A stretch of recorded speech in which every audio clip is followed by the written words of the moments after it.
దొంగ rascals, MCom చదువుకున్న వాడినిరా. Taxation గురించి అడగండిరా, చెప్తాను. ట్రయల్ బ్యాలెన్స్ గురించి అడగండిరా, ఎక్స్ప్లెయిన్ చేస్తాను.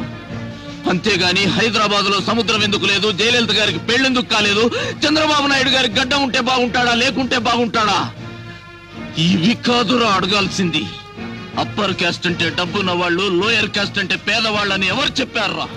ఈ రాష్ట్రంలో ఒక చేత్తో డిగ్రీ పట్టా, మరో చేత్తో కాలిన పొట్టా పట్టుకొని తిరిగే వాళ్ళల్లో జంజం వేసుకున్న బ్రాహ్మణుడు ఉన్నాడు. పేరు చివర రాజు, రెడ్డి, చౌదరి, నాయుడు అని తోకలు తగిలించుకున్న అగ్రవర్ణాల దరిద్రులు ఉన్నారా?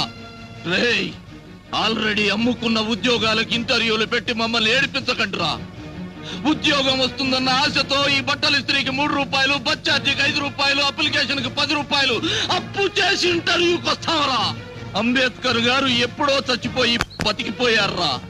బతికుంటే మాత్రం ఆకలేసే వాడికి ఎందుకు రిజర్వేషన్ పెట్టలేదని కాళ్ళు పట్టుకొని అడిగేవాడినిరా. లేదా అయ్యా అంబేద్కర్ గారు అప్పర్ కాస్ట్ లో పుట్టి అడుక్కుతుంటున్న దౌర్భాగ్యులం మేము, మమ్మల్ని కూడా ఏదో ఒక రిజర్వేషన్ లో తోసేయమని కాళ్ళు పట్టుకొని ప్రాధేయపడేవాడినిరా. దేశం మీలాంటి చెత్త కుక్కల చేతిలో చిక్కి చెత్త కుండీలా మారిపోయిందిరా.